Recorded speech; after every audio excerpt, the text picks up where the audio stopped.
volver a retomar el punto en relación a la importancia de por qué hablar de vacunas para adultos. Ciertamente, cuando se menciona la palabra vacunas, automáticamente la mayor parte de las personas lo refieren a la infancia, a los niños. Y esto desde luego tiene una lógica absoluta en virtud de que los niños al momento de nacer tienen un sistema inmunológico, una capacidad de producir defensas, ciertamente pues virgen o todavía no formada, y se va construyendo a lo largo de la vida, pero fundamentalmente en esas primeras semanas, primeros meses y primeros años de la vida. Y por eso es importante que desde el momento mismo del nacimiento los niños empiecen a recibir vacunas. Y por eso es el énfasis de vacunar tan intensamente a los niños desde la más temprana edad. Esto, sin embargo, no implica que en otras edades de hombres y mujeres ya no se requieran las vacunas. Y el asunto es importante en términos de especificarlo, porque la inmunidad no es permanente. La protección que confieren las vacunas en ocasiones es muy importante y sí puede durar prácticamente toda la vida.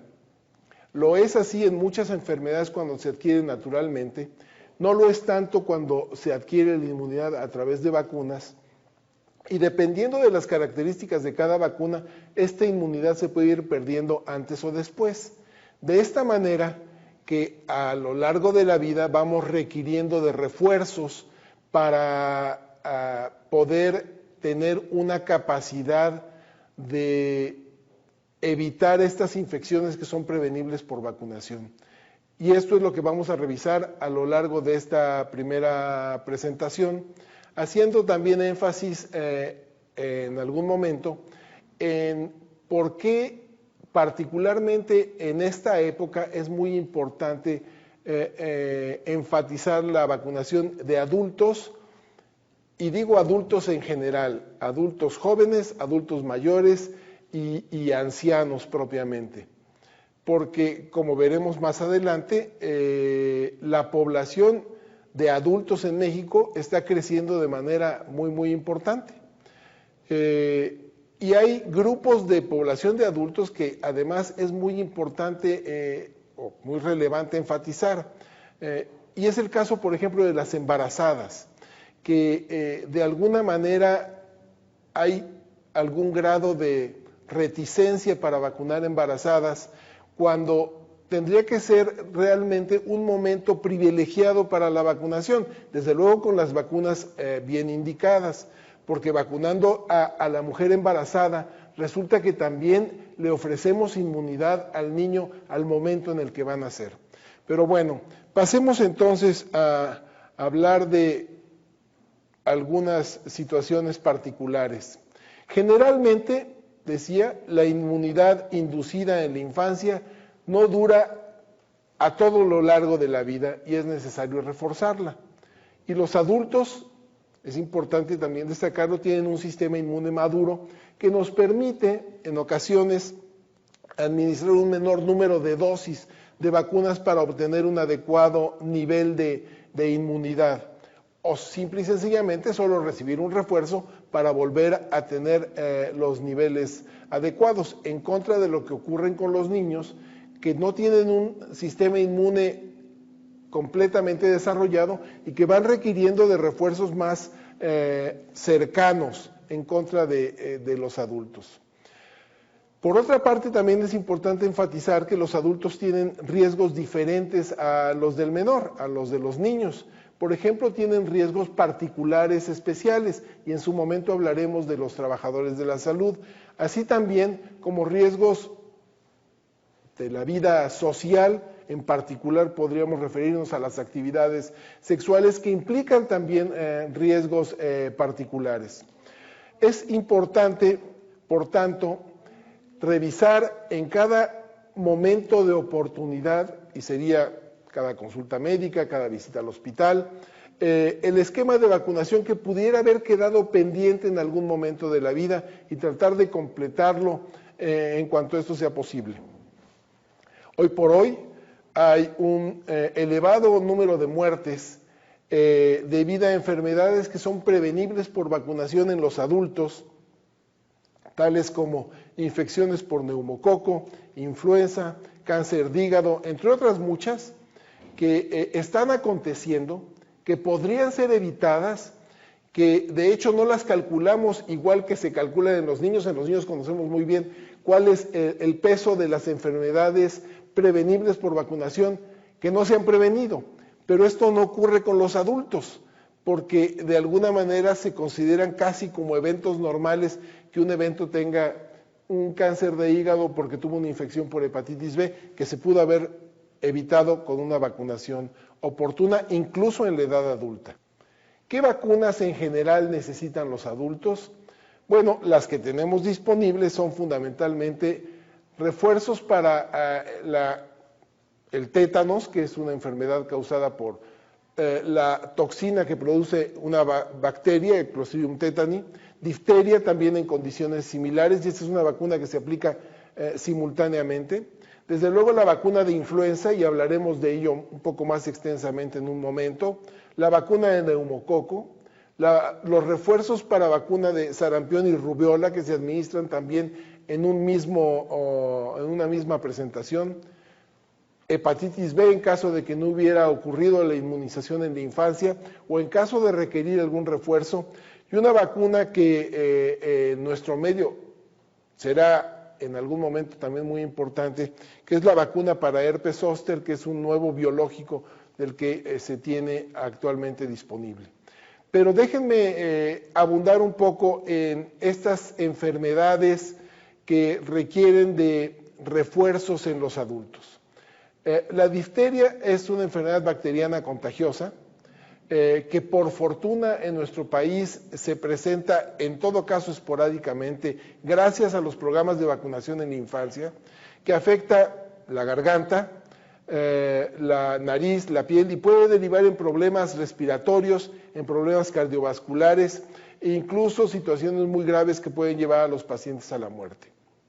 Para esta enfermedad hay una vacuna que es extraordinariamente eficiente y que actualmente se aplica en la infancia, en los niños, como la vacuna de DPT.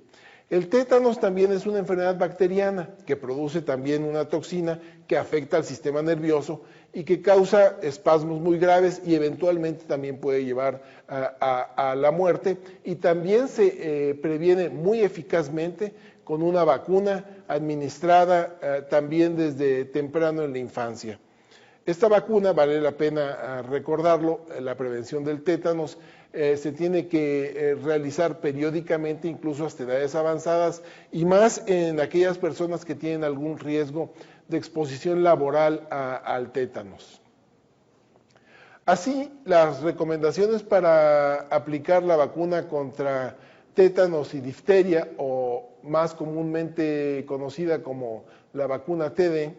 es para todos aquellos adultos que nunca hayan recibido la vacuna. Es afortunadamente poco frecuente encontrar adultos que no hayan sido vacunados en nuestro país. Sin embargo, en ocasiones los encontramos, y a estos adultos hay que actualizarles su esquema de vacunación. Y es muy importante la aplicación de la vacuna TD en estas situaciones, particularmente aplicar los refuerzos en todos aquellos adultos que estén en contacto con niños pequeños menores de 12 meses de edad que pudieran tener difteria porque no han sido vacunados correctamente. Desde luego es una vacuna que se tiene que aplicar rutinariamente a los trabajadores de la salud, pero también a todos aquellos trabajadores que trabajan, por ejemplo, en la industria de la construcción, que trabajan en la agricultura, que trabajan en veterinaria, que trabajan en áreas de construcción, en los sistemas de drenaje de las ciudades, o aquellos expuestos a heridas o quemaduras graves, por ejemplo, en plataformas petroleras, trabajadores que están en las áreas de descubrimiento de gas y de petróleo. Todos ellos, desde luego, enfáticamente tendrían que recibir una vacuna que se recomienda esta aplicación cada 5 o cada 10 años,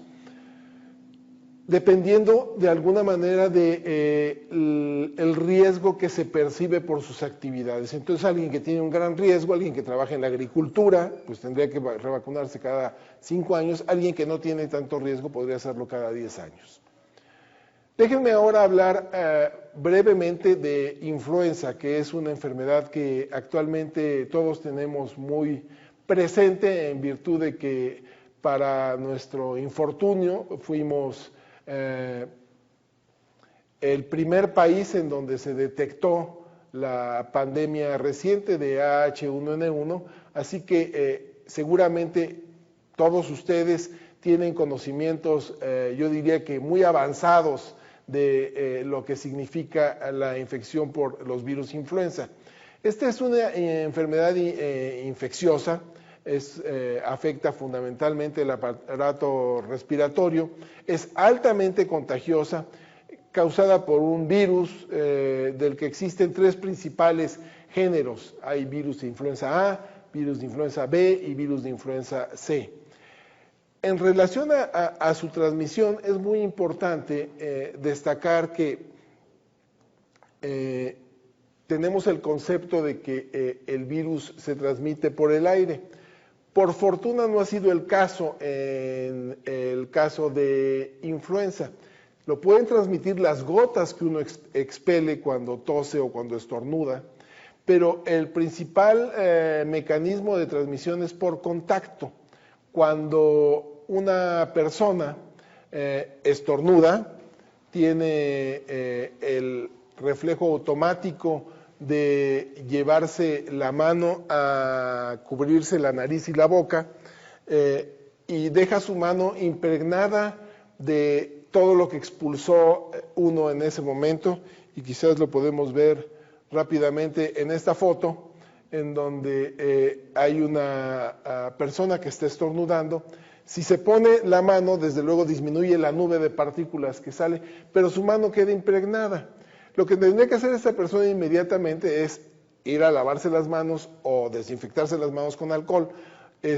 pero esto no se hace habitualmente, y lo que sí se hace frecuentemente es que en cuanto encuentra a su próximo conocido le da la mano y lo saluda, y así es como se transmite más frecuentemente la influenza. Cuando alguien está en el metro, estornuda o tose o se pica la nariz, y toma el tubo del metro o del camión o de la pecera o en una máquina de boletos, toca las superficies y otra gente llega y las toca en ese momento. Así es como se transmiten este tipo de virus influenza más frecuentemente. Pero insisto también por estas gotas grandes que no van más allá de 1,5 metros. Pero sí quisiera enfatizar que las superficies y los objetos contaminados por el virus y las manos de las personas son posiblemente el principal mecanismo de transmisión. Así que queda esta imagen para que ustedes tengan una idea de cómo es esta nube que se expele, que de hecho son nubes que se han estudiado muy intensamente en términos de cómo viajan las partículas, qué tanto se dispersan, qué riesgos tienen, pero ahí queda. Señalábamos que el virus de influenza afecta fundamentalmente las vías respiratorias. Esto puede ser como un catarro y con frecuencia se acompaña de síntomas generales muy intensos. De hecho, serían los que pueden predominar: calentura, dolor de garganta, un poco cansancio muy importante, dolores musculares, dolores en las articulaciones, tos y malestar general que puede complicarse con neumonía. Puede resultar esto muy grave y eventualmente llevar a la muerte, particularmente en los extremos de la vida, en los niños pequeños y en los adultos mayores. Y por este motivo,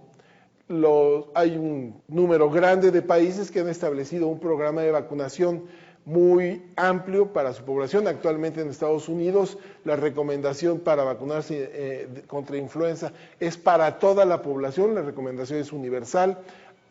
Hay otros países que por diferentes situaciones prefieren seleccionar aquellas poblaciones que tienen más riesgo para recibir la vacuna. Vale la pena que abundemos un poco en términos de la vacuna, porque ciertamente cada año ocurre algún movimiento de noticias en términos de que si la vacuna llegó, que si no ha llegado, que cuándo va a llegar, que si alcanza, que si no alcanza. Y por eso quisiera destacar, ustedes que eventualmente van a ser comunicadores de este tipo de información, que la vacuna que se aplica cada año es una vacuna que tiene 3 cepas, 2 de influenza A y 1 de influenza B, y que se recomienda en nuestro país para adultos mayores de 65 años, aquellos que están en instituciones para adultos mayores, en hospitales, desde luego para el personal de salud, para adultos con enfermedades crónicas, prácticamente cualquier enfermedad crónica, desde problemas pulmonares, problemas cardíacos, diabetes, cirrosis, enfermedades renales, enfermedades que causan inmunosupresión, desde luego, y también aquellos pacientes que tienen cáncer o están en tratamiento. Pero quisiera terminar este segmento destacando las dificultades que implica desarrollar la vacuna anualmente, porque cada año se hace un pronóstico de qué es lo que va a circular en el mundo en términos de virus de influenza. Esto se hace a principios del año, y una vez que se tienen seleccionadas las cepas, se pasan a producir a la industria, que por marzo, abril, empiezan a elaborar la vacuna en un proceso muy acelerado para poder tener listos los cientos de millones de dosis que se requieren cada año para partir de septiembre. Y en septiembre se empiezan a distribuir por todo el mundo. En este proceso pues hay que hacer pruebas de seguridad, hay que hacer pruebas de eficacia, hay que hacer cada año. Y cada año llega finalmente en septiembre y octubre a la mayor parte de los países que tienen programas de vacunación una vacuna trivalente, segura, pero desafortunadamente esto es completamente diferente a un proceso como elaborar un producto químico, porque estamos hablando de que hay que cultivar los virus para luego fragmentarlos, y esos fragmentos son los que van a componer la vacuna. Entonces hay veces que el virus crece muy bien, hay veces que el virus crece muy lentamente, y hay veces que el virus crece muy despacio, y esto afecta el desarrollo de la vacuna, y por eso puede haber retrasos. Muy bien, de esta manera hemos revisado algunas de las enfermedades que son importantes para prevenir por vacunación en los adultos, destacando algunas dificultades incluso de su producción, y a continuación vamos a seguir revisando este tema.